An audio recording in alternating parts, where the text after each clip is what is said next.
Ladies and gentlemen, Cobra Kai is back.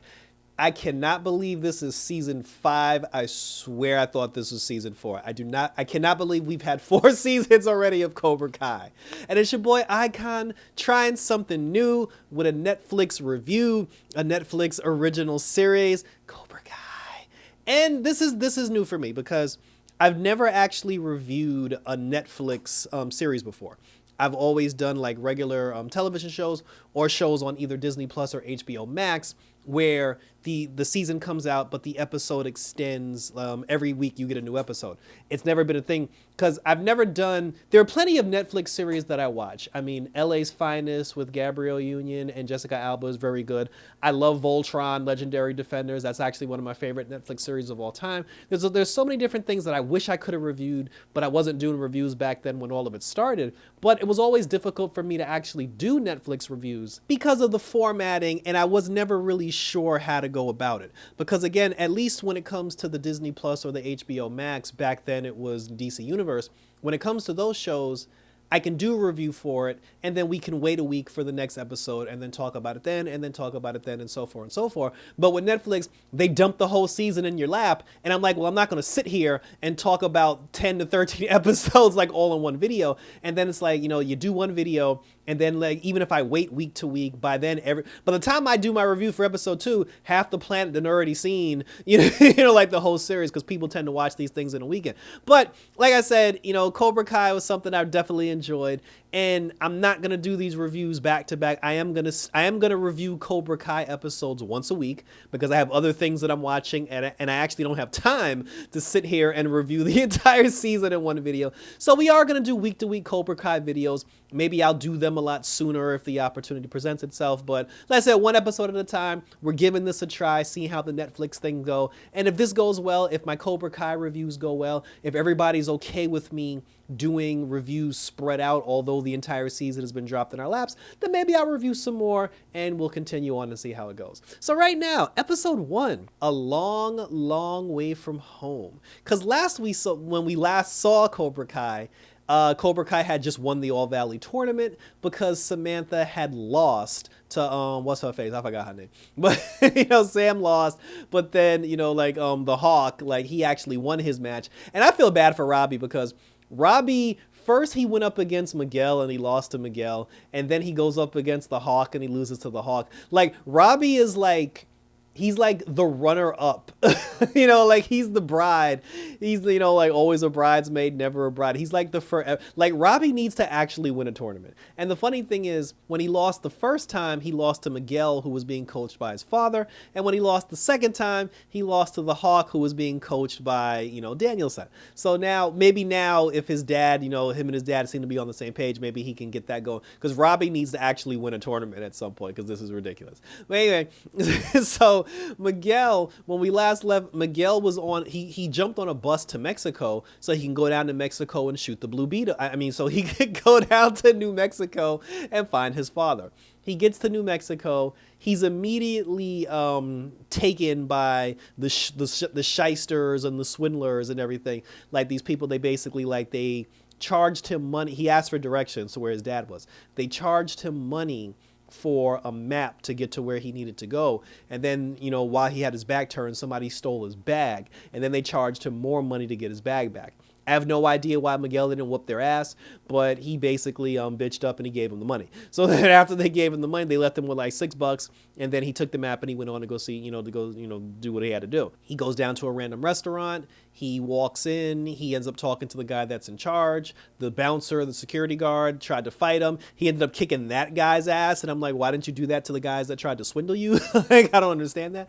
But then, that ended up being a dead end, and then he kept searching. So he finally, he finds the address, like the place where his dad lives. I believe his dad's name was Hector. He sees his dad, or the man who's supposed to be his dad.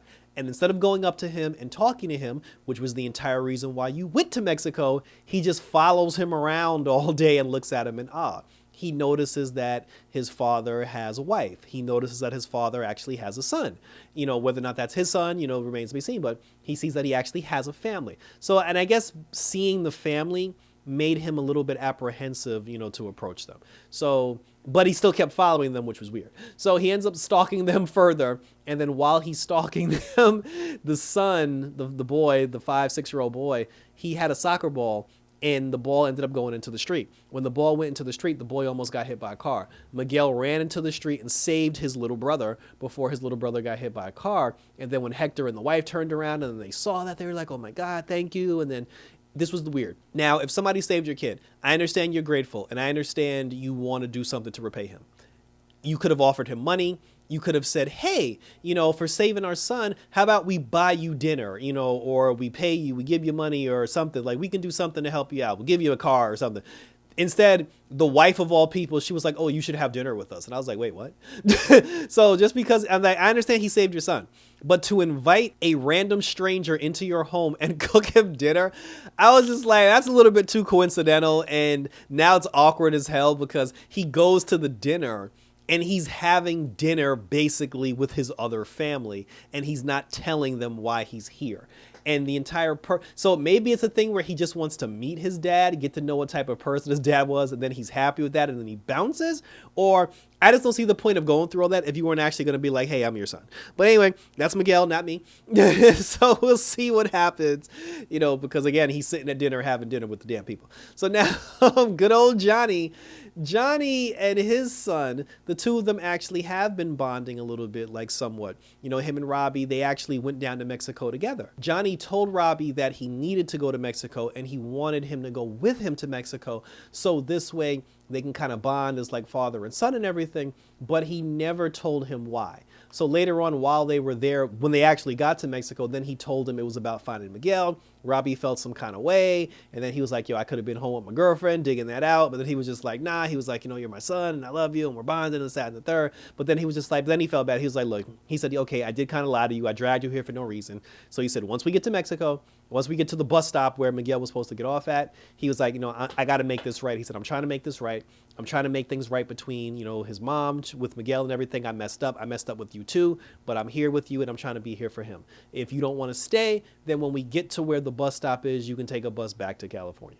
So then when they get to the bus stop, he gives them money so he can buy the ticket to California. Johnny goes over to the same people that Miguel went to try to get directions on finding Miguel's father. They tried to pull the same thing with Johnny, where they offered him the map of like where he wanted to go. And then while they were giving him the map, somebody tried to go in his back pocket and take his wallet. But Johnny was hip to the game. He caught the guys by the wrist. And then that's when they was just like, look, homie, we going to get the money either way. And then now Johnny and Robbie together beat up the 4 guys that was trying to swindle people out of their money. And I'm like, thank God, why didn't Miguel do that when he had the chance? So then after that, Robbie decided, he was just like, hey, like staying with you is not too bad at all. He's like, let me hang around. Plus, he realizes his father doesn't know jack shit. And he's just like, I just need to be here to stir my dad in the right direction. And plus, the two of them are bonding. I would love to see a montage while they're in Mexico.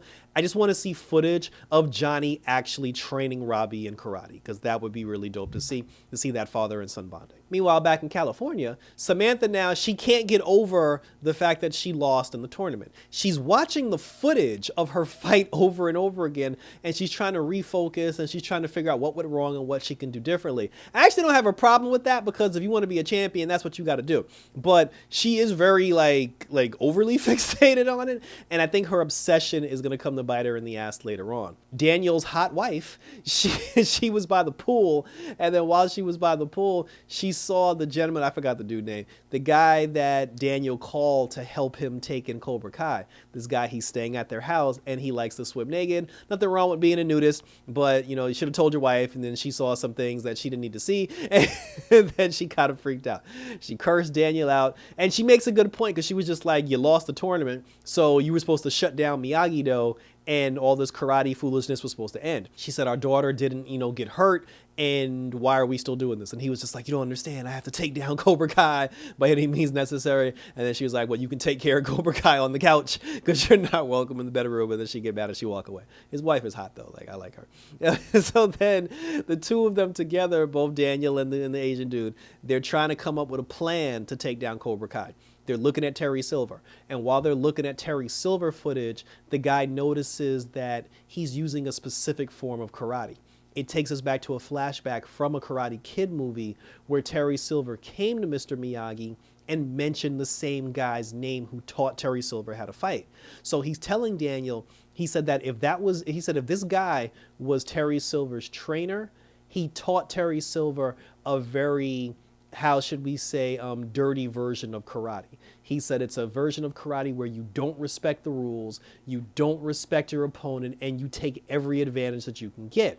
But then they were just like, well, how can we defeat him like that? They end up going down to Cobra Kai because apparently Cobra Kai has expanded, y'all. Like, they got new equipment. They got a whole new building. Like, Tori, that's the girl named Tori. Tori's sitting there training the women and everything. And then, like, it actually looks pretty badass. Like, I can't lie. Like, that shit would make me want to join Cobra Kai. Cobra Kai has expanded their operation. And then Daniel even said, he was like, Terry Silver, he's a smart guy that thinks 3 moves ahead. We have to figure out a way to take him out. But then when his boy was just like, well, give me the knife and I will cut his head off. He was like, no, I mean, like take him down, like from the inside. He's like, I didn't mean physically. He was like, I mean like business wise, like we got to shut down Cobra Kai.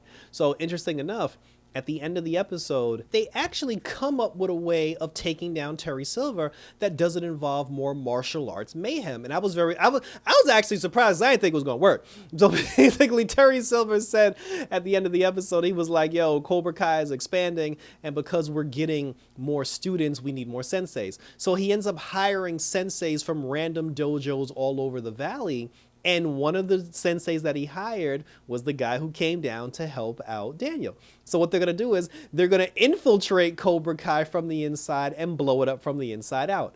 This has to lead to it. I don't know why Daniel just didn't start a whole new, because I'm surprised he also kept his word, because the conditions were they were supposed to shut down Miyagi-Do if they lost the All Valley tournament. So he kept his word about shutting down Miyagi-Do, which his daughter wasn't happy about. But I'm like, but you brought your boy in from Japan in order to help you, or China, or whatever, I forgot where he came from, but you brought your boy overseas to help you with the whole situation. Why didn't you just start a new dojo? But but like I said, they're going the infiltration route, so we'll see what happens. We'll definitely see what happens. Like I said, it's interesting. This is a short episode, and thank you for tuning in. This particular episode was only 30 minutes long. I thought these episodes were usually in the 40s, but 30 minutes is actually pretty cool. I'm fine with that because it was the first episode, so right out the gate, it's just to get us into what we're actually going to get into going forward as the season progresses. Yeah, so that was it. I'm cool with this. Like, I like where this is going. I want to see where all the characters go. I actually love the bond between Robbie and like Johnny. Like, I actually want to see that progress, because even last season when Robbie was like, I'm tired of hating you, Dad, I was like, I think we all are. Like the constant like bitching and moaning over like, oh my dad. It's just like, I'm just glad the two of them are together and on the same page. Samantha looks like she's going to be the crazy one this season, because her and Miguel got into it. She cursed Miguel out over the phone because he was too busy worried about trying to find his daddy and worried about her poor rich white girl problems. So that relationship's going to implode. Tori didn't speak yet. The black kid who was a bully and now he's being bullied, he didn't say anything yet. And Daniel's like son who was the bully and got his ass beat, he didn't say anything yet. So there are other characters that still need to be brought up and need to be addressed. But like I said, it was a good first outing. I'm happy for it, and I look forward to reviewing the rest of the season. So that was it, guys. So hit me up on Twitter and or Instagram. Share your comments down below. Let me know what you think about Cobra Kai now that Cobra Kai is back. Are you looking forward to the season? Are you ready to get it on? Are you not ready to get it on? Let's see where we go from here so we can continue to talk about it. Check out the Tacos and Geek podcast that I did with Justin, Sean, and Gotham Geek Girl Nadia. Link will be in the description. We have not done a podcast for a while, but we's back, baby. And we're back to talk about all this goodness, geekness, anime, and everything in between. So thanks for tuning in, guys. So I was going to say next week, but I guess until next time, when I have the time to watch episode 2 and review episode 2, keep it locked for more reviews for Cobra Kai. Until next time, I'm out this bitch.